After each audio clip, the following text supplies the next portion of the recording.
चलिए आज की क्लास से शुरुआत करते हैं। आज हम देखेंगे प्लेस इन न्यूज़। इसमें हम देखेंगे 1 से 15 दिसंबर 2023 के बीच जितने भी पूरे वर्ल्ड में प्लेस न्यूज़ में रहे हैं उनको देखेंगे। ये लेक्चर आपके पीटी के लिए इम्पॉर्टेंट है, चाहे आप स्टेट पीसीएस का एग्ज़ाम दे रहे हो या सेंट्रल लेवल पर यूपीएससी का एग्ज़ाम दे रहे हो, दोनों के लिए बराबर इंपॉर्टेंस रखता है। ठीक है, तो इसमें सबसे पहला न्यूज़ में था नागार्जुन सागर डैम। नागार्जुन सागर डैम की बात करें तो नागार्जुन सागर डैम महान बौद्ध विद्वान नागार्जुन के नाम पर रखा गया है और नागार्जुन सागर डैम दुनिया का सबसे बड़ा और सबसे ऊंचा चिनाई वाला डैम है। ठीक है, इसके अलावा देखेंगे तो इसकी लोकेशन देखेंगे तो नागौर सागर डैम की, तो यहाँ पर देखेंगे आंध्र प्रदेश में आएंगे तो आंध्र प्रदेश में ये कृष्णा नदी के किनारे पर नलकोंडा और गुंटूर जिले की सीमा पर आप देखेंगे ये फैला हुआ है नागार्जुन सागर डैम। अगर बात करें इसे क्यों स्थापित किया गया था तो इसका जो उद्देश्य था वह उद्देश्य सिंचाई के लिए और जल विद्युत परियोजना के लिए इसे बनाया गया था। किसी भी डैम को बनाने के लिए आप दो उद्देश्य होता है, एक तो सिंचाई के लिए इरिगेशन के लिए, दूसरा उससे हाइड्रो पावर एनर्जी लेने के लिए बनाया जाता है। इसके अलावा बात करें तो ये जो डैम है तो आप देखेंगे एतिपोथला झरना और श्रीशैलम वन्यजीव अभ्यारण्य उसके आसपास स्थित है। इसके अलावा बात करें आंध्र प्रदेश पुनर्गठन अधिनियम 2014 के प्रावधान के अनुसार जो नागार्जुन सागर डैम है उसका नियंत्रण आप देखेंगे तो तेलंगाना के द्वारा किया जाता है। वहीं उसके साथ ही लगा हुआ आंध्र प्रदेश को जो श्रीशैलम परियोजना का जो है श्रीशैलम वाला ये देखता है आंध्र प्रदेश। ठीक है, तो ये तो हो गया नागार्जुन डैम के बाद। अब बात करेंगे नेक्स्ट जो प्लेस इन न्यूज़ था सिंदूर किला। सिंदूर किला की बात करें तो भारतीय नौसेना ने सिंदूर किले में जहाज़ों और विमानों द्वारा नौसैनिक संचालन को कवर करते हुए ऑपरेशनल प्रदर्शन का आयोजन करेगी, इसलिए ये न्यूज़ में था। इसके बात करें इसका मतलब क्या होता है, समुद्री किला यानी आप देखेंगे तो ओशन के बीच में बनाया गया है और ये एक ऐतिहासिक किला है। तो महाराष्ट्र के मालवण शहर के तट के अरब सागर में एक टापू पर स्थित है, इसीलिए क्या कहते हैं, इसे समुद्री किला कहते हैं। मराठा शासक छत्रपति शिवाजी द्वारा इसे निर्मित करवाया गया था। 1664 में इसका निर्माण कार्य शुरू किया गया था और 3 साल बाद ये पूरा हुआ था। इसके अलावा बात करें इसकी खासियत क्या है तो आप देखेंगे जो मुख्य प्रवेश द्वार है इसका तो इस तरह छुपाया गया है कि बाहर से आपको पता ही नहीं लग सकता कि इसका जो मुख्य द्वार है कहाँ पे है। ठीक है, तो सिंदूर किला इसलिए न्यूज में था। नेक्स्ट बात करें तो काजीरंगा नेशनल पार्क जिसे शॉर्ट फॉर्म में कहते हैं केएनपी, ये साल में हमेशा न्यूज में रहता है। तो मैप इन लोकेशन में नेशनल पार्क इंपॉर्टेंट हो जाते हैं और ये इसलिए न्यूज में था क्योंकि एक सिंग वाला गैंडा जो इसका प्राकृतिक आवास स्थल है एक सिंग वाले गैंडे का, यानी इन सीटू कंजर्वेशन यहाँ पर किया जाता है, वहाँ पर एक मौत हो गई है एक सिंग वाले गैंडे की। अब बात करें केएनपी की यानी काजीरंगा नेशनल पार्क की, तो पूर्वी जो बायोडाइवर्सिटी हॉटस्पॉट है वो हिस्सा है, उसका हिस्सा है। इसके अलावा नदियों की बात करें तो काजीरंगा नेशनल पार्क के उत्तर में ब्रह्मपुत्र नदी और इसका दक्षिण में देखेंगे कार्बी एंगलोंग की पहाड़ियाँ आपको देखने की मिलेगी, यानी उसके बीच स्थित है की लोकेशन है काजीरंगा नेशनल पार्क की। इसके अलावा काजीरंगा नेशनल पार्क को 1985 में यूनेस्को वर्ल्ड हेरिटेज साइट घोषित किया गया था। और आप देखेंगे जो काजीरंगा नेशनल पार्क है यहाँ दुनिया की सबसे बड़ी आबादी वन हॉर्न राइनो की पाई जाती है। अगर बात करें क्लाइमेटिक कंडीशन की या फिर वनस्पतियों की बात करें तो वनस्पति की बात है इसमें जलोढ़ घास के मैदान से लेकर आप देखेंगे ट्रॉपिकल सेमी जो है आप देखेंगे सदाबहार वन तक यहाँ पर शामिल है। जीव जंतुओं की बात करें तो वन हॉर्न राइनो तो फेमस ही है। इसके अलावा देखेंगे हुलाक गिब्बन, बाघ, तेंदुआ, भारतीय हाथी, स्लोथ, भालू भी यहाँ पर पाए जाते हैं। ठीक है, अगर बात करें आपको इस क्लासेस की पीडीएफ चाहिए तो आपको हमारा टेलीग्राम चैनल ज्वाइन करना पड़ेगा जो स्टडीयाना इस नाम से है। आप डायरेक्ट यहाँ से स्कैन कर सकते हैं, व्हाट्सअप पेज भी ज्वाइन कर सकते हैं या डिस्क्रिप्शन बॉक्स में लिंक दिया गया है वहाँ से आप ज्वाइन कर सकते हैं। नेक्स्ट बात करें जेलीफिश न्यूज में था। जेलीफिश न्यूज में था इसलिए क्योंकि जापान में जो है आप देखेंगे ये नए प्रकार के जेलीफिश खोजी गई है, नई प्रजाति जिसे कहते हैं सेंट जॉर्डिया पेगासी। ठीक है, इसकी विशेषता आप देखेंगे तो चमकदार लाल क्रॉस आकार का इसका पेट होता है, तो इसलिए न्यूज़ था। और जापान के बारे में और क्या पूछा जा सकता है मैप इन न्यूज़ में, तो इसका नॉर्थ से साउथ क्रम पूछ लेता है, यानी सबसे पहले इसमें आएगा होकाइडो, फिर होन्सू, ये सब जापान के आइलैंड है। ठीक है, फिर सिकोकू, फिर क्यूसू, तो ये नॉर्थ से साउथ क्रम आपको याद रखना है। और देखेंगे सबसे विकसित जो है जापान में सिकोकू आइलैंड है, यहीं पर आप देखेंगे बड़े बड़े इंडस्ट्री लगी है और जापान की राजधानी टोक्यो आपको यहाँ पर मिल जाएगा, याकोहामा यहीं पे मिल जाएगा। ठीक है, नगोया प्रोटोकॉल आपने सुना होगा बायोडाइवर्सिटी कंजर्वेशन से रिलेटेड, ये भी आपको क्योटो प्रोटोकॉल, क्योटो जगह, ये सब आपको कहाँ मिलेगा, ये आपको मिलेगा सिकोकू आइलैंड पर, सॉरी होन्सू आइलैंड पर। ठीक है, इसके अलावा जेलीफिश के बारे में बात करें तो ये बिना रीढ़ के हड्डी वाले जानवर होते हैं। ठीक है, इनके पास जो है अपना दिमाग, दिल और आँखों की कमी होती है। हानिकारक ये नहीं होते हैं। ये जो है मछली, झींगा और केकड़े आदि खाते हैं। ये तो बात हो गई जेलीफिश की और जापान की। नेक्स्ट बात करें वेनेजुएला। वेनेजुएला की राजधानी कराकस। कराकस न्यूज़ में था क्यों? क्योंकि जो है यूएसए ने जो है उस पर जो है प्रतिबंध लगा दिया था, लेकिन भारत ने जो है 3 साल बाद जो है उसके साथ जो है तेल आयात फिर से शुरू कर दिया है। राजनीतिक विशेषताओं की बात करें तो स्थान देखेंगे तो साउथ अमेरिका के उत्तरी छोर पर देखेंगे ये वेनेजुएला है, इसकी राजधानी कराकस है, वहाँ पर स्थित है। और ये पूरा लैंडलॉक कंट्री नहीं है। अगर बात करें साउथ अमेरिका में लैंडलॉक कंट्री की तो बोलिविया, पराग्वे, ये क्या है? लैंडलॉक कंट्री है। ठीक है। और देखेंगे उत्तर में जो है कैरेबियन आइलैंड है। कैरेबियन आइलैंड के साथ कैरेबियन सी भी लगा हुआ है। ठीक है। अटलांटिक ओशियन देखेंगे तो पूरा खुला हुआ है। अगर राजनीतिक सीमाओं की बात करें तो देखेंगे गुयाना, ब्राज़ील, साउथ में ब्राज़ील और उसके बाद कोलंबिया, सूरीनाम इसकी जो सीमाएँ साझा करते हैं। प्रमुख पर्वत की बात करें तो ये जो है साउथ अमेरिका का सबसे लंबा पर्वत जो है एंडीज पर्वत जो है वेनेजुएला में भी जाता है, जिसकी लंबाई 7200 किलोमीटर है। इसके अलावा हम प्रमुख नदियों की बात करें तो रियो निग्रो और निको नदी जो है, जो आप देखेंगे अमेज़न की सहायक है, वो यहीं से निकलती है। प्रमुख झील की बात करें तो माराकाइबो झील जो दक्षिण अमेरिका की सबसे बड़ी झील है, यहीं पर स्थित है। और अगर बात करें हाईएस्ट पीक की तो वोल्वर पीक जो है आप देखेंगे तो ये वेनेजुएला में स्थित है। तो ये तो बातें हो गई वेनेजुएला की कैपिटल कराकस की। अब नेक्स्ट बात करेंगे नेपाल। नेपाल की कैपिटल काठमांडू न्यूज़ में था क्यों? क्योंकि जो है नेपाल ने औपचारिक रूप से समलैंगिक विवाह को पंजीकृत करने वाला पहला साउथ ईस्ट एशियाई कंट्री बन गया है। ठीक है। अगर इसकी लोकेशन की बात करें तो यह एक लैंडलॉक कंट्री है।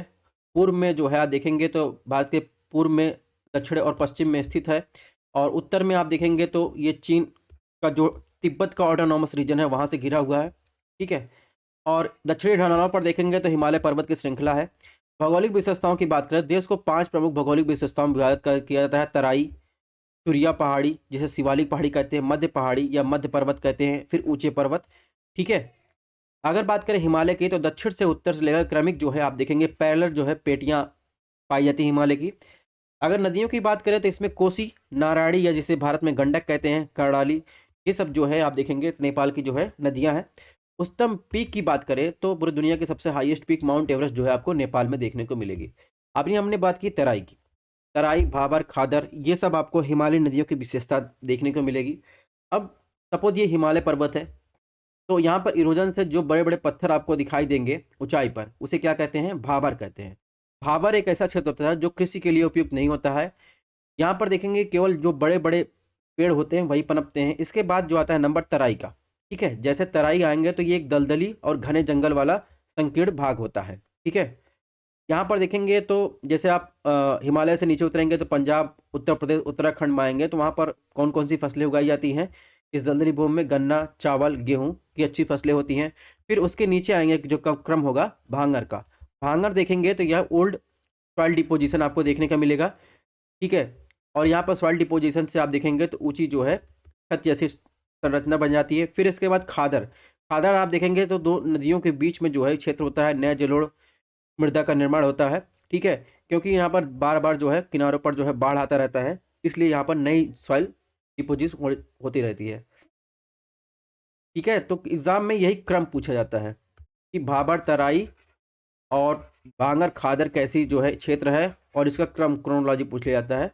इसमें यही इम्पोर्टेंट है। नेक्स्ट बात करेंगे आईएमडी जो है न्यूज़ था। आईएमडी इसलिए न्यूज़ था कि चक्रवात जो मिचोंग आया है, उसका जो है नामकरण किया गया है। ठीक है? आईएमडी के अनुसार जो है चक्रवात मिचोंग एक गंभीर चक्रवाती तूफान है, जिसकी अगर बात करें स्पीड की तो 89 से 117 किलोमीटर प्रति घंटे की सीमा की अधिकतम जो है उसकी स्पीड है। और आप देखेंगे ये प्रभावित कर रहा है तमिलनाडु और आंध्र प्रदेश के तटीय जिलों में ये प्रभावित कर रहा है। ठीक है? माइचेंग नाम जो देखेंगे तो म्यांमार द्वारा प्रस्तावित किया गया है, जिसका मतलब होता है लचीलेपन और दृढ़ता का प्रतीक है। ठीक है? आईएमडी जो है हमेशा देखेंगे तो जो आगामी मौसमी घटनाएँ होती हैं, उनके लिए अलग-अलग रंग के अलर्ट जारी करती है। हरा, हरा का मतलब होता है इसमें कोई सलाह नहीं, डरने की ज़रूरत नहीं। पीला देखेंगे तो आप अलर्ट कर देता है, जागरूक होने की ज़रूरत। नारंगी अगर देखते हैं तो बहुत ज़्यादा खतरनाक होता है, तैयार रहने की ज़रूरत होती है। लाल अगर रेड अलर्ट जारी किया जाता है, तो उस पे एक्शन की ज़रूरत होती है। ठीक है? इसके अलावा बात करें तो चक्रवात जो साइक्लोन होता है, वो एक लो प्रेशर एरिया का क्षेत्र होता है, जहाँ पर चारों तरफ से हवाएँ आकर एकत्रित होती हैं। ठीक है? यानी हवाएँ हाई प्रेशर से लो प्रेशर की तरफ चलती हैं तो हवाएं जो है चारों तरफ से आकर लो प्रेशर की तरफ एकत्रित होती हैं। ठीक है, अब बात करेंगे ट्रॉपिकल साइक्लोन की। साइक्लोन की बात कर रहे हैं तो साइक्लोन जो है आप देखेंगे तो मकर और कर्क रेखा के बीच ये इनका विकास होता है और हमेशा देखेंगे पूर्व से पश्चिम की ओर बढ़ते हैं। साइक्लोन पूर्व से पश्चिम की ओर बढ़ते हैं। अगर बात करें साइक्लोन की पैदा होने की शर्तों की बात करें तो समुद्री सतह का जो अधिकतम तापमान होता है 27 डिग्री सेल्सियस से अधिक लगभग होना चाहिए। कोरियालिस बल की उपस्थित होनी अनिवार्य है। इसके अलावा जो साइक्लोन होते हैं वो केवल समुद्री के ऊपर ही उत्पन्न होते हैं। जैसे जैसे वो लैंड की तरफ पहुंचते हैं उनका क्षय हो जाता है यानी नष्ट हो जाते हैं। ठीक है, इसके अलावा साइक्लोन को अलग अलग एरिया में यानी वर्ल्ड के अलग अलग रीजन में अलग अलग नामों से जानते हैं। जैसे अगर बात करें तो तूफान के नाम जाते हैं कैरेबियाई सी में, मैक्सिको खाड़ी में।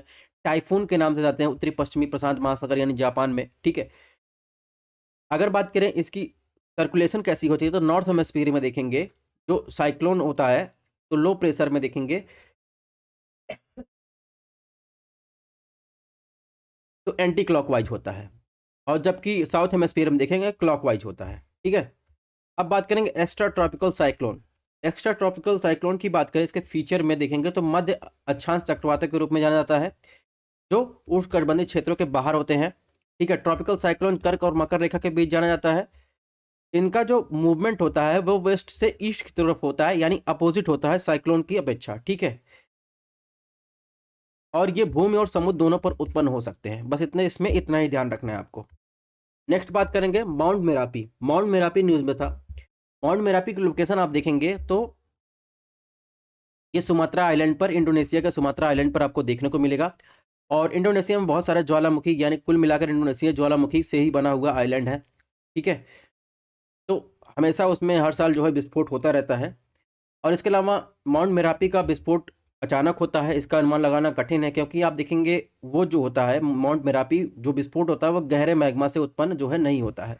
ठीक है, यानी इनकी ऐसी गतिविधियों को जो भूकंपी मॉनिटरों को पता लगाने योग्य कंपन का कारण बनती हैं वो उस जगह से उत्पन्न नहीं होता है। और इसका लोकेशन देखेंगे तो पैसिफिक ओशियन में रिंग ऑफ फायर में स्थित है और टेक्टोनिक प्लेटों के टकराने से बार बार भूकंप और ज्वालामुखी गतिविधियां उत्पन्न होती हैं। अगर बात करें माउंट मेरापी की बात करें कैसी ज्वालामुखी है तो एक जो है मिक्स ज्वालामुखी है यानी जिससे स्ट्रेटो वोल्केनो कहते हैं। स्ट्रेटो वोल्केनो का फीचर होता है ये चिपचिपा होता है और एंडीसेटिक लावा होता है यानी इसका मतलब होता है ये अम्लीय लावा होता है। ठीक है, अगर ये विस्फोट होता है तो बहुत ऊंचाई पर जो है ये जलवाष्प और सारी चीज़ें उसमें फैलती हैं। और देखेंगे ये जब हमेशा जो एंडीसेटिक लावा वोल्केनो होता है ये कोन की तरह आकृति होती है इसकी। ठीक है, वहीं क्षारीय मैग्मा जो निकलता है तो वो प्लेटों की तरह बिहेव करता है।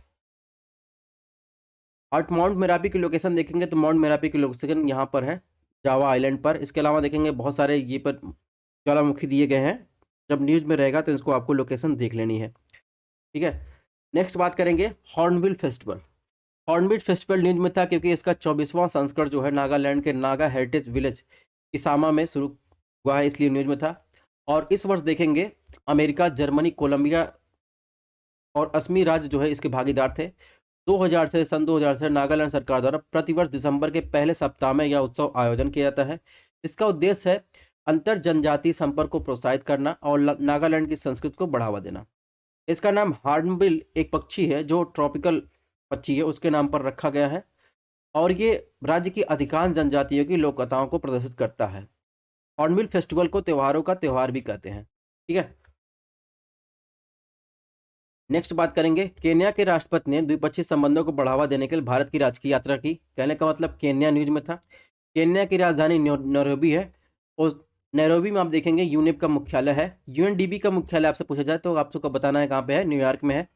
ठीक, इसके अलावा केन्या की बात करें तो केन्या और तंजानिया की सीमा पर आप देखेंगे और इसके अलावा देखेंगे युगांडा की सीमा पर लगा हुआ है और डोमिनिकन रिपब्लिक ऑफ कांगो, यहाँ से विक्टोरिया लेक से आप देखेंगे तो वाइट नाइल रिवर निकलती है। ठीक है, सीमा साझा करती है। इसके अलावा देखिए अफ्रीकन में ग्रेट लेक्स का ये क्रम है, ये आप देख लीजिएगा। लेक करीबा, लेक च्युएला, लेक मलावी, ठीक है, लेक तंडाइका। इसको आपको क्रम याद रखना है कौन सी लेक किस कंट्री में है। इसके अलावा अफ्रीका इसलिए भी न्यूज़ था क्योंकि हाल ही में G20 में शामिल हुआ है। ठीक है, अफ्रीकी यूनियन। तो इसलिए ये न्यूज़ में था। इसके अलावा देखेंगे जो अफ्रीकी यूनियन में की बात करें तो इसमें G20 में साउथ अफ्रीका पहले से शामिल था। केन्या की बात करें तो केन्या से इक्वेटर रेखा जो है गुजरती है, यानी अफ्रीका में जो इक्वेटर रेखा गुजरती है Somalia, Kenya, Uganda, Dominican Republic of Congo, ठीक है, गैबोन और साटोम प्रिंसिप से जो है आप देखेंगे अफ्रीका में इक्वेटर रेखा गुजरती है। नेक्स्ट बात करेंगे, भिडेवाड़ा जो है न्यूज में था। ये इसलिए न्यूज में था क्योंकि पुणे नगर निगम ने महात्मा ज्योतिबा फूले और सावित्री बाई फूले के लिए एक राष्ट्रीय स्मारक बनाने के लिए महाराष्ट्र के भिडेवाड़ा को जो भी पुरानी संरचना है उनको ध्वस्त कर दिया गया है। भिडेवाड़ा वह स्थान है जहां पर 1848 में पहला गर्ल्स स्कूल स्थापित किया गया था। ठीक है, सावित्री बाई फूले जो थी भारत की पहली महिला शिक्षिका के रूप में प्रसिद्ध हैं और सावित्री बाई फूले और ज्योतिबा फूले ने मिलकर जो है आप देखेंगे कई सारे जो है सत्य कई सारे कॉलेजों की स्थापना की थी। उन्होंने भेदभाव को सामना करने वाले गर्भवती विधवाओं को बाल हत्या इन सब पर प्रतिबंध लगाने की शुरुआत की थी। 1873 में उन्होंने सत्य शोधक समाज की स्थापना की थी जो सत्य की खोज के लिए समर्पित समाज था। ठीक है, तो ये तो बात हो गई भिडेवाड़ा की। नेक्स्ट बात करेंगे फिलीपींस की कैपिटल मनीला। फिलीपींस की कैपिटल मनीला इसलिए न्यूज में था क्योंकि वहां पर अभी भूकंप आया था, उसकी चेतावनी मिली थी जिसकी तीव्रता थी 7.6। ठीक है, फिलीपींस की देखेंगे अगर उसका पॉलिटिकल हिस्सा देखेंगे तो दक्षिण पूर्व एशिया में दक्षिण चीन सागर और प्रशांत सागर से के बीच एक आइलैंड है, मनीला यहाँ पर है और 3 द्वीप समूह में विभक्त किया गया। लूजोन देश का सबसे बड़ा द्वीप यहाँ पर लोकेशन है और इसके अलावा विसियास और मिंडानावा। इसके अलावा देखेंगे यह फिलीपींस सागर, सिलबस सागर, सुलू सागर, दक्षिण चीन सागर से घिरा हुआ है। तो सुलू सागर की लोकेशन आप देखें यहाँ पर है। ठीक है, फिलीपींस सी की लोकेशन यहाँ पर, साउथ चाइना सी की लोकेशन यहाँ पर है।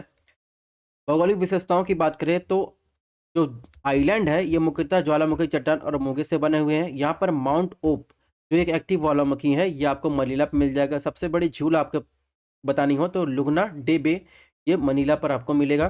प्रमुख नदियाँ जो देखेंगे काग्यान और रियो ग्रांडे डी मिंडानाओ यहाँ पर मनीला में आपको देखने को मिलेगा। नेक्स्ट बात करते हैं मियावाकी प्लांटेशन मेथड जो है न्यूज में था। एक जापानी वनस्पति शास्त्री थे अकीरा मियावाकी, इनके नाम पर यह रखा गया है।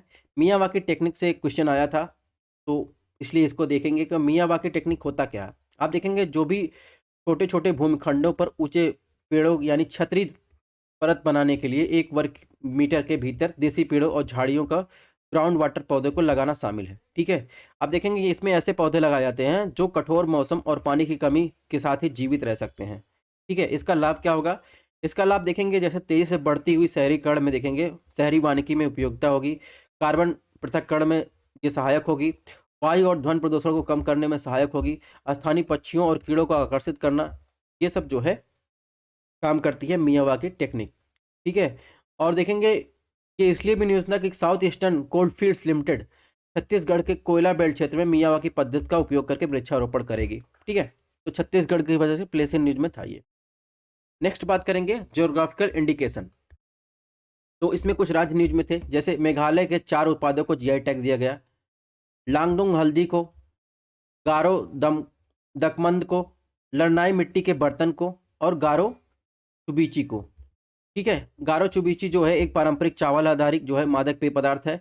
लरनाई मिट्टी के बर्तन जैंतिया हिल्स पर काली मिट्टी के बर्तन होते हैं और गारो दकमंद की बात करें तो गारो जनजाति वाला पहने वाले पारंपरिक पोशाक हैं। ठीक है, इसके अलावा अगर बात करें लाकाडोंग हल्दी की तो आप देखेंगे ये उच्च करक्यूमिन सामग्री के लिए जानी जाती थी। जीआई टैग के बारे में बात करें इसे वाणिज्य और उद्योग मंत्रालय द्वारा पुरस्कृत किया जाता है और वस्तुओं के भौगोलिक संकेतक पंजीकरण संरक्षण अधिनियम 1999 द्वारा प्रशासित किया जाता है। अगर किसी प्रोडक्ट को एक बार जीआई टैग दिया गया तो 10 वर्षों के लिए वैध होता है। ठीक है, नेक्स्ट बात करेंगे middle east. Middle east country news में थी, क्यों न्यूज में थी? क्योंकि अभी हाल यूएन चार्टर का आर्टिकल 99 न्यूज में था। ठीक है, एंटोनियो गुटरेस दूसरी कार्यकाल के यूएन महासभा के सचिव नियुक्त किए गए हैं। तो उन्होंने गाजा में जो आसन्न मानवीय संकट है उसके बारे में संयुक्त राष्ट्र सुरक्षा परिषद की चेतावनी देने के लिए संयुक्त राष्ट्र चार्टर का अनुच्छेद 99 इस्तेमाल किया। अनुच्छेद 99 में देखें क्या कहा गया है, महासचिव किसी भी मामले पर सुरक्षा परिषद को ध्यान में ला सकता है और उसकी राय में अंतर्राष्ट्रीय शांति सुरक्षा के रख रखाव को खतरे में डाल सकता है। ठीक है। अनुच्छेद 99 की अतीत में केवल 4 अवसरों पर लागू किया गया है। संयुक्त राष्ट्र चार्टर संयुक्त राष्ट्र के संस्थापक दस्तावेज है जो 1945 में सैन फ्रांसिस्को में साइन किए गए थे। तो ये तो था मिडिल ईस्ट कंट्री। अब यूएन की बात कर लेते हैं। यूएन का हेडक्वार्टर कहाँ है? यूएस से न्यूयॉर्क में है। इसकी स्थापना 1945 में की गई थी। यह एक अंतर्राष्ट्रीय संगठन है जिसकी प्राथमिक भूमिका वैश्विक शांति और सुरक्षा बनाए रखना है। ठीक है। इसमें 193 सदस्य देश हैं। भारत जो है यूएन का संस्थापक सदस्य है। इसके अलावा इसके प्रमुख अंग की बात करें तो महासभा, जनरल असेंबली जिसे कहते हैं, सिक्योरिटी काउंसिल, ठीक है, सचिवालय, सेक्रेटरिएट, और इसके अलावा देखेंगे आर्थिक और सामाजिक परिषद, trusteeship council, international court of justice, ये इसके प्रमुख अंग है। ठीक है। मिडिल ईस्ट कंट्री की बात करें तो मिडिल ईस्ट कंट्री में देखिए यहाँ पर देखिए गाजा है, पैलेस्टाइन का भाग गाजा के बारे में आर्टिकल 99 का प्रयोग किया गया था। अगर बात करें मेडिटेरियन कंट्री से जो है आप देखेंगे तो कौन कौन से देश लगे हुए हैं, तो 21 देश जो है मेडिटेरियन जो है कंट्री से लगे हुए हैं। लेकिन इस एरिया में बात करें तो इस एरिया में देखेंगे तो इजराइल, लेबनान, सीरिया और टर्की जो है ये मेडिटेरियन सी से लगे हुए हैं। ठीक है। इराक जो है मेडिटेरियन सी से नहीं लगा हुआ है। और जॉर्डन भी देखेंगे, जॉर्डन मेडिटेरियन सी से नहीं लगा हुआ है। तो ऑप्शन में इन्हीं ऑप्शन को लेकर क्वेश्चन बनाए जाते हैं। इसके अलावा और सारे देशों के नाम दिए गए हैं, इसको आप यहाँ से देख सकते हैं कि इसमें कौन कौन से जो देश हैं वो मेडिटेरियन सी से लगे हुए हैं। ठीक है। इसके अलावा आपको ध्यान रखना ब्लैक सी और सी ऑफ मरमरा को कौन सा स्टेट जोड़ता है? Bosporus state. और सी ऑफ मरमरा और एजियन सी को देखेंगे तो डार्डनलस स्टेट जो है जोड़ता है। ये चीज़ आपको ध्यान रखनी है। इसी के साथ बात करें कैस्पियन सी। कैस्पियन सी से लगे हुए अगर राज्य की बात करें, स्टेट की बात करें, तुर्कमेनिस्तान की राजधानी अशगाबाद है। कजाकिस्तान, ठीक है, उज्बेकिस्तान नहीं लगा हुआ है, ये ध्यान रखना है। ठीक है। इसके अलावा देखेंगे रशिया, जॉर्जिया भी देखेंगे तो कैस्पियन सी से नहीं लगा हुआ है। ठीक है। अजरबैजान, आर्मेनिया भी देखेंगे, आर्मेनिया भी नहीं लगा हुआ है। ठीक है। इसके साथ टर्की, यानी टर्की, तुर्कमेनिस्तान, कजाकिस्तान, रशिया और अजरबैजान, ये जो है देखेंगे कैस्पियन सी से लगे हुए हैं। नेक्स्ट प्लेस इन न्यूज़ की बात करें, सेशल्स आइलैंड न्यूज में था, इसकी राजधानी विक्टोरिया। तो बाढ़ के बीच में विस्फोट के बाद सेशल में आपातकाल घोषित कर दिया गया, इसलिए ये न्यूज में था। ठीक है।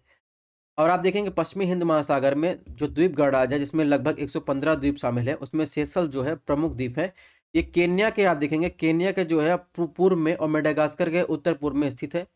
इसके अलावा देखेंगे ये जो बना हुआ है ये संकीर्ण तटों के साथ जगह मूंगा और चट्टानी दोनों द्वीप इसमें शामिल हैं। यहाँ पर जो क्लाइमेटिक कंडीशन पाई जाती है वो आर्द्र उष्णकटिबंधीय कंडीशन पाई जाती हैं। ठीक है। तो ये तो बात हो गई सेशल कैपिटल की। नेक्स्ट बात करेंगे अग्नि-1। अग्नि-1 इसलिए न्यूज में था क्योंकि हाल ही में उड़ीसा से इसका सफलतापूर्वक परीक्षण किया गया है। ठीक है। अग्नि-1 एपीजे अब्दुल कलाम द्वीप से जो इसका परीक्षण किया गया है। अग्नि-1 क्या है? अग्नि-1 जो है एक कम दूरी की बैलिस्टिक मिसाइल है। ठीक है। इसकी रेंज क्षमता 700 किलोमीटर से अधिक है। यह परमाणु सक्षम रोड मोबाइल मिसाइल है। 2007 में पहली बार तैनात किया गया था। और ये अग्नि-1 मिसाइल की बात करें तो अग्नि-1 से 5 मिसाइल रक्षा अनुसंधान यानी डीआरडीओ द्वारा डिजाइन और विकसित किया जा रहा है। तो ये तो बात हो गई अग्नि-1 की। नेक्स्ट बात करेंगे डोडो। डोडो एक पक्षी है जिसे रेफस कुकुलेटस कहते हैं। डोडो एक पक्षी है, ये मॉरिशस का जो है स्थानिक पक्षी है। ठीक है।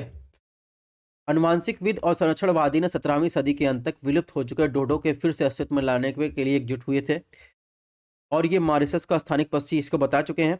और आप देखेंगे मॉरिशस की लोकेशन देखेंगे तो ये हिंद महासागर के और मेडागास्कर के पूर्व में स्थित है। ठीक है। डोडो की बात करें तो कबूतर से संबंधित है, उसका निकटतम रिश्तेदार है। विलुप्त होने के कारण की बात करें तो डचों द्वारा द्वीप पर लाए गए जानवरों और वन की कटाई, शिकार और उनके घोंसले को नष्ट करना इसके जो है विलुप्त होने के कारण है। तो डोडो आपको ध्यान रखना है। नेक्स्ट बात करेंगे कंबलकोंडा वन्यजीव अभयारण्य। कंबलकोंडा वाइल्ड लाइफ सेंचुरी की बात करें तो हाल ही में जो है केंद्र द्वारा जो है इसका उद्घाटन किया है पूर्वी घाट की प्रकृति व्याख्या के लिए। स्थान लोकेशन देखेंगे तो ये है, इसकी लोकेशन विशाखापट्टनम आंध्र प्रदेश के बाहरी इलाके में है। ठीक है। और अगर बात करें वन की तो यहाँ पर झाड़ियाँ, घास के मैदान, मिश्रित सूखादार सदाबहार वन पाए जाते हैं। जीव जंतु की बात करें तेंदुआ जो वहाँ का सूचक प्रजाति है, भौंकने जैसे स्तनधारी हिरण, सियार आदि वहाँ पर मिलते हैं। वनस्पति की बात करें, बुश जैसे पूर्वी घाट के प्रतिनिधित्व वाले विविध वनस्पतियां जैसे बेर, जंगली बेर, गुच्छेदार बेर, ये सब जो है वहां पर पाए जाते हैं। ठीक है, तो ये देखिए यहाँ पर आपको मिलेगा आंध्र प्रदेश में, ये लोकेशन यहाँ पर है, कंबलकोंडा वाइल्ड लाइफ सेंचुरी। ठीक है, इसके नीचे आएंगे आप देखेंगे तो कोरिंगा वाइल्ड लाइफ सेंचुरी है। तो ये तो बात हो गई कंबलकोंडा वाइल्ड लाइफ सेंचुरी। नेक्स्ट बात करेंगे गुयाना की कैपिटल जॉर्ज टाउन। ये न्यूज में था क्योंकि हाल ही में देखेंगे वेनेजुएला, गुयाना, एस्सिक्विव नदी और एक अपतटीय क्षेत्र के आसपास सीमा विवाद के लेकर, तनाव को लेकर ये न्यूज में था। ठीक है, राजनीतिक विशेषताएं देखेंगे तो इसकी सीमा अटलांटिक महासागर से उत्तर में, सूरीनाम पूर्व में, ब्राजील दक्षिण से, वेनेजुएला पश्चिम से लगती है। ठीक है, भौगोलिक विशेषताओं की बात करें तो इसके पर्वत में बात करें तो अराकाई पर्वत, पकरोमा पर्वत, कुनुक पर्वत यहाँ पर स्थित है। ये तो बात हो गई गुयाना की कैपिटल जॉर्ज टाउन की। नेक्स्ट बात करेंगे, नीति आयोग न्यूज में था और उसमें आप देखेंगे कुछ राज्यों के जिले भी न्यूज में थे, इसलिए प्लेस इन न्यूज में ये डाला गया है।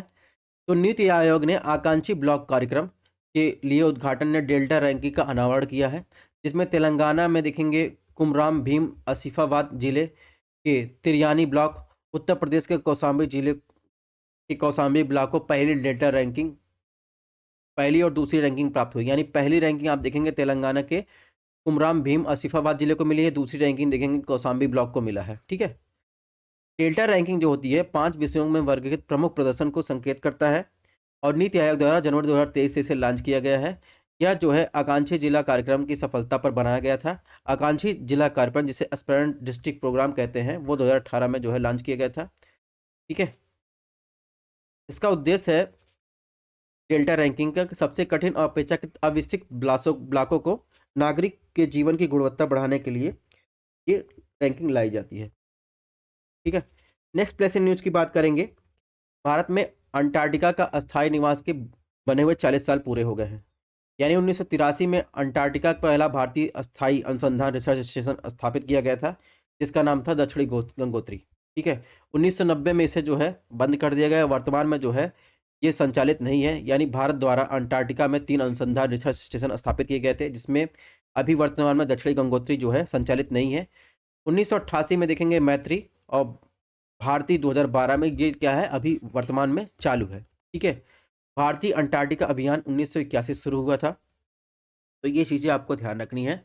ठीक है, अंटार्कटिका के बारे में क्वेश्चन आया था, पूछा गया था कि भारत में निम्नलिखित में कौन से वर्तमान में अभी चालू कंडीशन में है रिसर्च स्टेशन, इसमें ऑप्शन दे दिया गया था। ठीक है, तो आपको ध्यान रखना मैत्री और भारती ये चालू कंडीशन में है रिसर्च स्टेशन।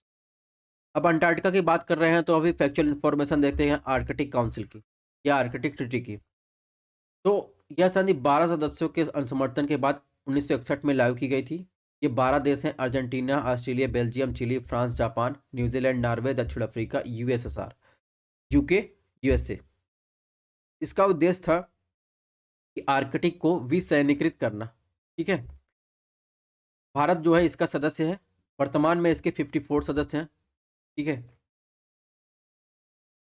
इसके अलावा आर्कटिक संधि प्रणाली के अंतर्गत देखिए 3 अंतर्राष्ट्रीय समझौते हैं जो अंटार्कटिक गतिविधियों को नियंत्रित करते हैं, जैसे अंटार्कटिक सील के संरक्षण के लिए कन्वेंशन 1972, सॉरी अंटार्कटिक अंटार्कटिक समुद्री जीव संसाधन संरक्षण कन्वेंशन 1980, 1985 भारत द्वारा इसे समर्थित किया गया। अंटार्कटिक संधि के लिए पर्यावरणीय संरक्षण प्रोटोकॉल, बैंडिट प्रोटोकॉल। ठीक है, तो ये सब जो है इसको इसको मैनेज करते हैं।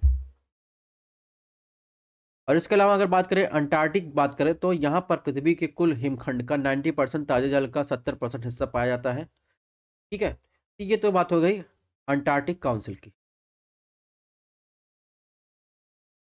नेक्स्ट बात करेंगे कोया ट्राइब। कोया ट्राइब इसलिए न्यूज में था तो हाल ही में कोया जनजाति ने अपने पारंपरिक परमापुकार बांसुरी को बनाने के लिए जो बाइसन एक भैंस होती है उसके हॉर्न का यानी सींग का इस्तेमाल किया था, उनके उपयोग को बंद कर दिया गया है। ठीक है, कोया ट्राइब की बात करें तो आंध्र प्रदेश, उड़ीसा, छत्तीसगढ़ के पहाड़ी वन क्षेत्रों में पाया जाता है।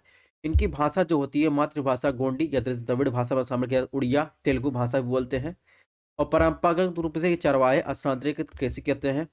संस्कृत की बात करें, कोमू कोया नृत्य का अभ्यास करती हैं और यहाँ पर पेंडुल विवाह जो है प्रचलित है। ठीक है, नेक्स्ट प्लेस इन न्यूज की बात करें, बन्नी ग्रासलैंड जो गुजरात में है, ये न्यूज में था, क्योंकि केंद्र सरकार ने हाल ही में बन्नी ग्रासलैंड को चीता प्रजनन और संरक्षण केंद्र स्थापित करने की मंजूरी दे दी है। इसकी लोकेशन बात करें, कच्छ के जिले में स्थित शुष्क घास के मैदान है। ठीक है, यहाँ पर आर्द्रभूमि और घास के मैदान दोनों देखने को मिलेंगे। और इस घास के मैदान में एक आक्रामक प्रजाति यानी इन्वेंसिव स्पीसीज है जिसे प्रोसेपिस जूलीफेरा कहते हैं। यहाँ पर जो है वहाँ पर 190 से अधिक प्रजातियां वहाँ पर पाई जाती हैं। ठीक है, और बन्नी के जो पशुपालक होते हैं उन्हें मालधारी कहते हैं। नेक्स्ट बात करेंगे, इम्पतेंस कुरपुसामी, ये न्यूज में था। क्यों न्यूज में था? नई पौधे की प्रजाति खोजी गई है। हाल ही में भारतीय वनस्पति सर्वेक्षण तमिलनाडु ने कलाकड़ मुंडन थुराई टाइगर रिजर्व में इसकी एक नई प्रजाति खोजी है। इसका नामकरण जो है डॉक्टर एस कुरुप्पस्वामी यानी मधुरा कॉलेज तमिलनाडु में ये पढ़ाते थे, इनके नाम पर रखा गया है। ठीक है, इनके वितरण की बात करें तो tropical Africa, Madagascar, Bharat, Sri Lanka, चीन में ये व्यापक रूप से पाए जाते हैं। ठीक है, तो ये तो बात हो गई इम्पेतिनिस कुरुम्पस्वामी। ध्यान रखना ये क्या है, ये एक नई पौधे की प्रजाति है। इसे खोजा गया है कहाँ पर? कलाकड़ मुंडनथुरई टाइगर रिजर्व में। ठीक है, इसका नाम जो है डॉक्टर एस कुरुम्पस्वामी जो मथुरा कॉलेज तमिलनाडु पढ़ाते थे उनके नाम पर रखा गया है। नेक्स्ट बात करेंगे, पशुपतनाथ टेम्पल नेपाल, ये न्यूज में था क्योंकि हाल ही में बाला चतुर्दशी उत्सव के कारण वहां पर जो है आसपास शराब और मांस पर प्रतिबंध लगा दिया गया है। काठमांडू के पहाड़ी इलाके में बागमती नदी के तट पर भगवान शिव को समर्पित जो है पशुपतनाथ मंदिर स्थित है।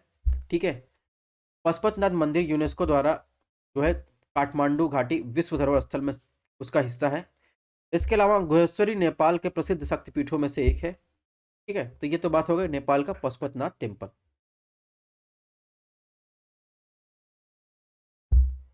नेक्स्ट बात करेंगे, यूनिवर्सल डायनेमिक क्रॉस लिंकर यानी यूडीसी। यूडीसी इसलिए न्यूज में था कि आईआईटी मद्रास, कोलंबिया विश्वविद्यालय और कोलोराडो राज्य के शोधकर्ताओं ने टिकाऊ प्लास्टिक के रिसाइकलिंग की एक तकनीक विकसित की है जिसे यूडीसी कहते हैं। ध्यान रखिए कि यूडीसी क्या है? प्लास्टिक को रिसाइकिल करने की नई तकनीक है। ठीक है, जो अपशिष्ट प्रबंधन में मदद कर सकता है, प्लास्टिक की रिसाइकिल उद्योग में क्रांति ला सकता है। ठीक है, और प्लास्टिक के जो है विघटन और पुनर्निर्माण की आवश्यकता से बचाता है। तो यूडीसी का यहाँ पर काम खत्म हुआ। यूडीसी में आपको इतना ही ध्यान रखना है। नेक्स्ट बात करेंगे, अमृत यानी अमृत का full form arsenic and metal removal by Indian technology. इसे भारतीय प्रौद्योगिकी संस्थान मद्रास द्वारा पानी से आर्सेनिक और धातु आयनों को हटाने के लिए अमृत नामक एक तकनीक विकसित की गई है। इसका काम है, इस टेक्नोलॉजी का इस्तेमाल करके nano scale iron oxy hydroxide का उपयोग करती है जो पानी से गुजरने वाले आर्सेनिक के चुनिंदा रूपों को हटाती है जिससे पानी शुद्ध हो। ठीक है, तो ये तो हो गई अमृत की बात। नेक्स्ट बात करेंगे, विनबैक्स न्यूज में था 2023। इसे हाल ही में ज्वाइंट मिलिट्री एक्सरसाइज जो है आर्म फोर्स इंडिया और वियतनाम के बीच जो है जारी किया गया, इसलिए जो है ये न्यूज में था। विनबैक्स आपको ध्यान रखना है किसके किसके बीच? इंडिया और वियतनाम के बीच। Mudumalai tiger reserve MTR news में था। एमटीआर से स्थानांतरित आदिवासियों ने विरोध प्रदर्शन में भाग लिया। सरकार ने एमटीआर के भीतर गैर कानूनी पुनर्वास के परिणामों को सुधारने का आग्रह किया है, इसलिए ये न्यूज में था। अगर लोकेशन देखेंगे तो तमिलनाडु के नीलगिरी जिले में स्थित है। पश्चिम में वायनाड वन्यजीव अभयारण्य केरल, उत्तर में बांदीपुर टाइगर रिजर्व कर्नाटक के साथ ये सीमा साझा करता है। नीलगिरी बायोस्फीयर रिजर्व का हिस्सा है, भारत में 1986 में स्थापित पहला बायोस्फीयर रिजर्व है। ठीक है, यहाँ पर देखेंगे तो सदाबहार वन, नम पर्णपाती वन, नम सागौन वन, ठीक है, ये सब चीज़ें यहाँ पर पाई जाती हैं। जीव जंतु की बात करें तो यहाँ पर बाघ, हाथी, भारतीय गौर, पैंथर, बर्किंग जो बॉर्किंग टाइगर हिरण है, माउस हिरण, ये सब पाई जाती हैं। इसके अलावा देखेंगे मोयार नदी इसके मध्य से जो है बहती है। मोयार नदी आपको ध्यान रखना है, तमिलनाडु में नीलगिरी जिला याद रखना है, और ये चीज़ आपको याद रखनी है इसकी लोकेशन। अगर लोकेशन की बात करें तो ये है मधुमलाई टाइगर रिजर्व। ठीक है, और ये है नॉर्थ में देखेंगे तो बादीपुर जो कर्नाटक में स्थित है। ठीक है, तो ये इसकी लोकेशन है। नेक्स्ट बात करेंगे, स्लोवेनिया कैपिटल जो है आप देखेंगे लुजुब लजना। तो स्लोवानिया क्यों न्यूज में था? तो बार्सिलोना कन्वेंशन की 23वीं बैठक COP23 स्लोवानिया में हुई। यह कन्वेंशन जो है भूमध्य सागर प्रदूषण से बचाने का प्रावधान करता है।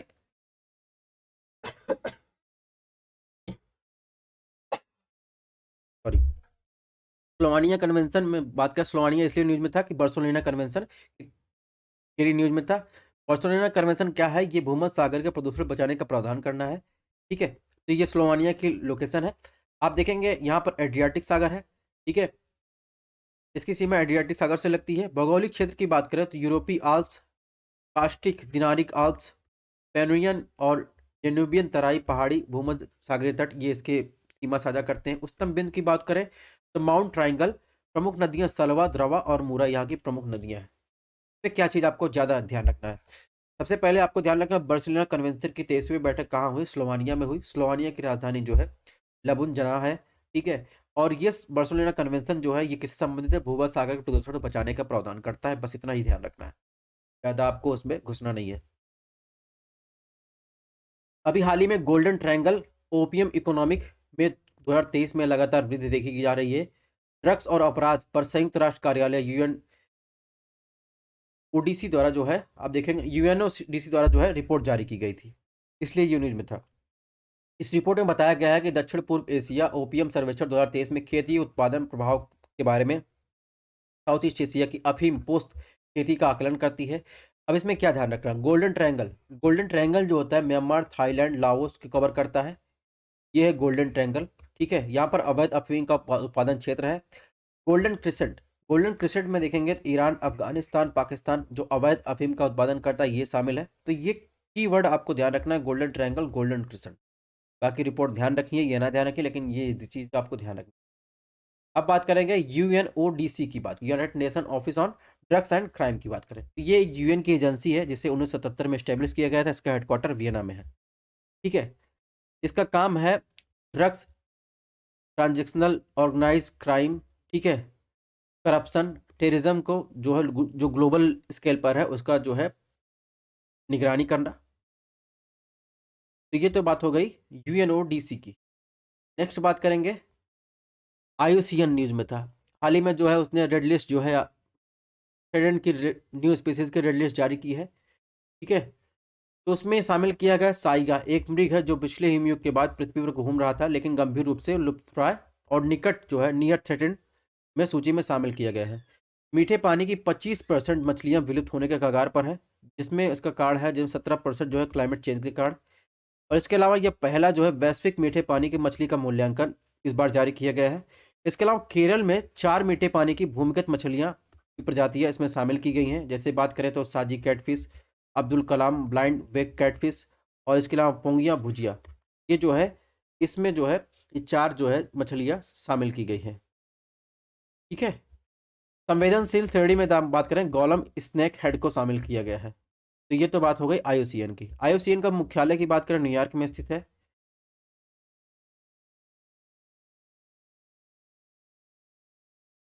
सॉरी, आईयूसीएन का मुख्यालय आप देखेंगे तो नैरोबी में स्थित है, ठीक है? नैरोबी केन्या में स्थित है। अब बात करते हैं यूएनडीपी की, थोड़ा सा यूएनडीपी को देख लेते हैं। यूएनडीपी जिसे कहते हैं संयुक्त राष्ट्र विकास कार्यक्रम, इसे तकनीकी सहायता पर संयुक्त राष्ट्र के विस्तारित कार्यक्रम में 1949 में गठित किया गया था और संयुक्त राष्ट्र विकास विशेष कोष 1958 में स्थापित किया गया था। इन दोनों का विलय करके 1965 में यूएनडीपी को लाया गया था, ठीक है? इसका मुख्यालय न्यूयॉर्क में है और इसका सदस्य जो है भारत भी है। इसमें 170 देश शामिल हैं। इसका काम की बात करें, यूएनडीपी को सौंपे गए कार्यों की बात करें, गरीबी को समाप्त करना, लोकतांत्रिक शासन प्रणाली और विधि शासन समावेशी संस्थान को स्थापित करना, ये इसका काम है। इसके अलावा आपको ध्यान रखना है अंतर्राष्ट्रीय विकास पर केंद्रित जो है संयुक्त राष्ट्र की प्रमुख एजेंसी है और ये जो है ह्यूमन डेवलपमेंट रिपोर्ट जो है प्रकाशित करती है। एक ये वार्षिक रिपोर्ट है, ठीक? नेक्स्ट बात करेंगे एंथ्रेक्स रोग। एंथ्रेक्स रोग इसलिए न्यूज में था क्योंकि पूर्वी और दक्षिण अफ्रीका के 5 देशों में एंथ्रेक्स रोग का प्रकोप देखा गया है। तो एंथ्रेक्स रोग की बात करें तो बैलिसिस एंथ्रिस नामक जीवाणु यानी बैक्टीरियल इन्फेक्शन है, इसके कारण होता है। इससे जो प्रभावित होते हैं मूलतः मवेशी, भेड़, बकरी यानी पशु, जूनोटिक डिजीज है, ठीक है?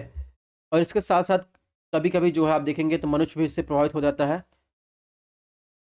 और प्रभावित इससे होता है कि जो जानवर होते हैं उनके मरने के बाद उनका सेवन करता है तो उससे वो प्रभावित होता है। और इसके उपचार हेतु देखेंगे पशु और मनुष्य के लिए एंथ्रेक्स टीके भी मौजूद हैं। और इसके अलावा बात करें 2001 में यूएसए में एंथ्रेक्स युक्त देखेंगे 5 लोगों की मौत हो गई थी और 17 लोग बीमार हो गए थे। तो एंथ्रेक्स रोग आपको ध्यान रखना है किस टाइप का रोग है, एक बैक्टीरियल इन्फेक्शन है जो बैरिसिस एंथ्रेसिस नामक बैक्टीरिया से होता है। इससे मूलतः जो आप देखेंगे जंतु प्रभावित होते हैं, लेकिन इससे मनुष्य भी प्रभावित हो सकता है। ये चीज़ आपको ध्यान रखनी है। नेक्स्ट बात करेंगे खान यूनिस सिटी। खान यूनिस सिटी इसलिए न्यूज़ में है, खान यूनिस सिटी की लोकेशन आप देखेंगे तो गाजा में देखिए, यहाँ पर खान यूनिस सिटी सिनाई प्रायद्वीप से लगा हुआ है। हमास द्वारा बंधक बनाने की धमकी के बाद इजराइल ने खान यूनिस शहर को वहाँ पर बमबारी की थी। ठीक है, तो सिनाई प्रायद्वीप के पास फिलिस्तीन के दक्षिण पश्चिमी भाग में गाजा पट्टी के दक्षिण में स्थित है। इसे मामलुक युग कहा जाता है। 1387 ईस्वी में केंद्र में बारकुक कौशल द्वारा बनाया गया था। तो बस इतना ही आपको ध्यान रखना है। खान यूनिवर्सिटी कहाँ है, गाजा में स्थित है। ये चीज़ आपको ध्यान रखना है। नेक्स्ट बात करेंगे पोलैंड की कैपिटल वार्सा। हाल ही में जो है डोनाल्ड टस्क पोलैंड के नए प्रधानमंत्री बने, इसलिए न्यूज़ में था। ठीक है, मध्य यूरोप में स्थित है। इसके अलावा देखेंगे बाल्टिक सी से भी लगा हुआ है। ठीक है, यानी उत्तर में बाल्टिक सागर है। रूस लिथुआनिया उत्तर पूर्व में है। बेलारूस की बात करें और यूक्रेन पूर्व में है। ठीक है, स्लोवाकिया चेक गणराज्य की बात करें, आप देखेंगे स्लोवाकिया, यह चेक रिपब्लिक। यहाँ पर देखेंगे तो ये दक्षिण में है। जर्मनी देखेंगे, जर्मनी इसके साथ पश्चिमी सीमा साझा करती है और ये यूरोपीय यूनियन यानी ईयू का सदस्य है। अब इसमें कुछ माउंटेन है वो आपको ध्यान रखना है। कार्पेथियन माउंटेन कहाँ है, पोलैंड में स्थित है। कुछ नदियां हैं जैसे विस्तुला, नीस, ओडर, ये आपको ध्यान रखना है, ये पोलैंड में बहती हैं। ठीक, अब बाल्टिक सी की बात करें तो बाल्टिक सी से लगे हुए देशों की बात, बाल्टिक स्टेट आपको पता है लिथुआनिया, लातविया, एस्टोनिया। लेकिन आपसे पूछा जाए बाल्टिक सी से लगे हुए देशों की बात करें तो इसमें देखेंगे तो पोलैंड, ठीक है, लिथुआनिया, लाटविया, एस्टोनिया। ठीक है, इसके अलावा आप देखेंगे रशिया भी यहाँ लगा हुआ, ये रशिया, ये वाला एरिया जो है यहाँ पर रशिया का जो है आप देखेंगे किलिंगार्ड, ये यहाँ पर रशिया का जो है हिस्सा है। तो ये जो है रशिया भी इसके साथ सीमा साझा करता है बाल्टिक सी के साथ। ठीक, यूरोपीय यूनियन की बात करें तो 27 संप्रमुख सदस्यों द्वारा एक राजनीतिक और आर्थिक संघ है।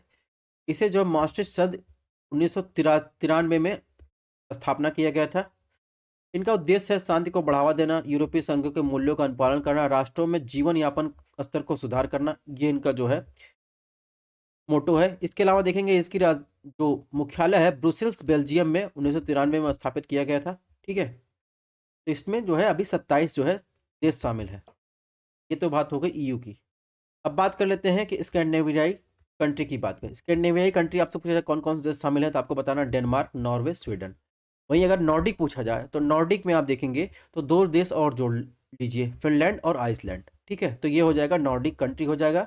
इसमें 2 देश माइनस कर दीजिए, आइसलैंड और फिनलैंड, तो हो जाएगा स्कैंडिनेवियाई कंट्री। ठीक है, स्पेस मिशन अभी न्यूज में था। तो नासा ने 2024 की शुरुआत में plankton aerosol cloud ocean ecosystem, जिसे पेस कहते हैं, मिशन लॉन्च करने की तैयारी कर रहा है, जिसका काम होगा वैश्विक यानी ग्लोबल स्तर वायुमंडलीय और समुद्री अवलोकन का एक संयोजन प्रदान करना। इसका काम होगा समुद्र की सतह पर जो प्लैंकटन के साथ साथ वायुमंडल में एरोसॉल की निगरानी करना, ये इसका काम होगा। तो पेस मिशन नासा द्वारा 2024 में की शुरुआत में जो है लॉन्च किया जाएगा और इसका काम होगा सतह पर जो है प्लावक यानी प्लैंकटन के साथ वायुमंडल में एरोसॉल की निगरानी करना। ठीक, नेक्स्ट बात करेंगे अनार्की कैपिटलिज्म की, यानी अराजक पूंजीवाद की। ये शब्द न्यूज में था। इस शब्द को गढ़ा है मुर्रे रोथबार्ड द्वारा। ठीक है, इसका मतलब होता है कि जो राज्य के उन्मूलन और मुक्त बाजार में निजी कंपनियों द्वारा नियंत्रित कानून की व्यवस्था का प्रावधान की मांग करता है, उसे क्या कहते हैं, अनार्की कैपिटलिज्म कहते हैं। ठीक है, अराजक पूंजीवाद, बस इतना आपको ध्यान रखना है। इस शब्द को जो है मुर्रे एंड रोथबार्ड ने गढ़ा है। ठीक, ये तो हो गई अनार्की कैपिटलिज्म की। नेक्स्ट बात करेंगे चिल्का लेक। चिल्का लेक न्यू में था क्योंकि आप देखेंगे एक समुद्री एमपी पोर्ट की नई प्रजाति जो है आप देखेंगे डेमोचोस्टिया एनोलिसिस वहाँ पर पाई गई है। ठीक है, ये क्रिटेशिया वर्ग के सदस्य हैं, इसलिए ये न्यूज में था। चिल्का लेक के बारे में बात करें तो एशिया की सबसे बड़ी खारे पानी की और दुनिया का दूसरा सबसे बड़ा तटीय लेगून है। और ये रामसर कन्वेंशन के तहत अंतर्राष्ट्रीय महत्व का पहला भारतीय वेटलैंड घोषित किया गया था इसे। और एशिया का पहला साइट ऐसा है 2002 में मॉन्ट्रिक्स रिकॉर्ड में इसे जो शामिल किया गया था, फिर उसे 2002 में हटा दिया गया था। ठीक है, इसके अलावा बात करें तो नालाबाना जो पक्षी अभ्यारण्य है इरावदी डॉल्फिन के लिए, ये एरिया प्रसिद्ध है चिल्का लेक। तो ये तो बात हो गई चिल्का लेक की। चिल्का लेक की लोकेशन देखेंगे तो यहाँ पर देखेंगे उड़ीसा में है। इसके अलावा अगर आपसे पूछा जाए कि ऐसे लेक का नाम बताइए जो 2 राज्यों के साथ सीमा साझा करती है, तो आपको ध्यान रखना है पुलकट लेक है जो आंध्र प्रदेश और तमिलनाडु के साथ सीमा साझा करती है। ये ऑप्शन देगा, इसमें आपको लगाना है आंसर। नेक्स्ट बात करेंगे पंगलाखा वाइल्ड लाइफ सेंचुरी की। ये इसलिए न्यूज में था कि वहाँ पर हाल ही में जो है बंगाल टाइगर रिजर्व देखा गया है, रॉयल बंगाल टाइगर रिजर्व। और इसकी लोकेशन की बात करें तो सिक्किम में देखिए यहाँ पर ये स्थित है, ठीक है। और ये IUCN की जो है लुप्तप्राय प्रजाति में शामिल है। और इसके अलावा वन्यजीव अभयारण्य की बात करें तो पंगोला वन्यजीव अभयारण्य देखेंगे सिक्किम को भूटान से अलग करता है। इसके अलावा देखेंगे पश्चिम बंगाल की बात करें तो नोरा वैली नेशनल पार्क और इसे भूटान के तोरसा स्ट्रिक्स रिजर्व से जोड़ता है। यहाँ पर उपोष्णकटिबंधीय देवदार वन, उपोष्णकटिबंधीय ब्रॉडलीफ हिल वन, अल्पाइन नम चारागाह यहाँ पर पाए जाते हैं। इसके अलावा अगर जंतुओं की बात करें तो ब्राउन डीपर, लाल पांडा, ठीक है, हिम तेंदुआ यहाँ पर पाए जाते हैं। यहाँ पर नदियों की बात करें चूखा नदी जो है यहाँ से गुजरती है, ठीक है। तो ये चीज़ आपको ध्यान रखना है, ठीक है, पंगुलखा वाइल्ड लाइफ सेंचुरी के बारे में। हीमोफीलिया डिजीज न्यूज में था। तो हीमोफीलिया डिजीज एक क्या है, ये एक जेनेटिक रोग है और इसके अगर जिसके पास है ये रोग होता है तो उसे शरीर में थक्का बनने में, तो शरीर में थक्का नहीं बनता, ठीक है। ये इसे एक रॉयल डिजीज भी कहते हैं, ठीक है। तो ये बात हो गई हीमोफीलिया की। नेक्स्ट बात करेंगे suspension of member of parliament MP की। तो अभी आप देख रहे होंगे विंटर सेशन चल रहा है, कई सारे सांसदों का जो है सस्पेंशन किया जा रहा है। तो उसके प्रावधानों की बात करें तो लोकसभा से लगभग 45 सांसदों को अभद्र व्यवहार कारण जो है निलंबित कर दिया गया। अब बात करेंगे ये लिखा कहाँ गया है। तो लोकसभा की प्रक्रिया और कार्य संचालन के नियम नंबर 373 में ये लिखा गया है कि यदि किसी सदस्य का आचरण अत्यधिक अव्यवस्थित है तो अध्यक्ष उसे तुरंत सदन से चले जाने और दिन के शेष बैठक में अनुपस्थित रहने का निर्देश दे सकता है। रूल नंबर 374 की बात करें, इसमें लिखा गया है अध्यक्ष ऐसे सदस्य को नामित करेगा जो अध्यक्ष के अधिकार की अवहेलना करता है या लगातार सदन के नियमों का दुरुपयोग करता है। और जब सदस्य को प्रस्ताव को स्वीकार करके सदन को द्वारा निलंबित कर दिया जाता है तो वह निलंबित हो जाता है, ठीक है। इसके अलावा एक प्रावधान और है, रूल नंबर 374A। इसमें लिखा गया है किसी सदस्य द्वारा एक गंभीर विकार यानी सदन के नियमों का दुरुपयोग के मामले में ऐसा सदस्य स्वतः ही निलंबित हो जाएगा। तो ये suspension of member of parliament के बारे में कुछ प्रावधान है जो मुझे लगता है कि आपको जानकारी होनी चाहिए क्योंकि ये बहुत ज़्यादा रिसेंट में न्यूज़ है।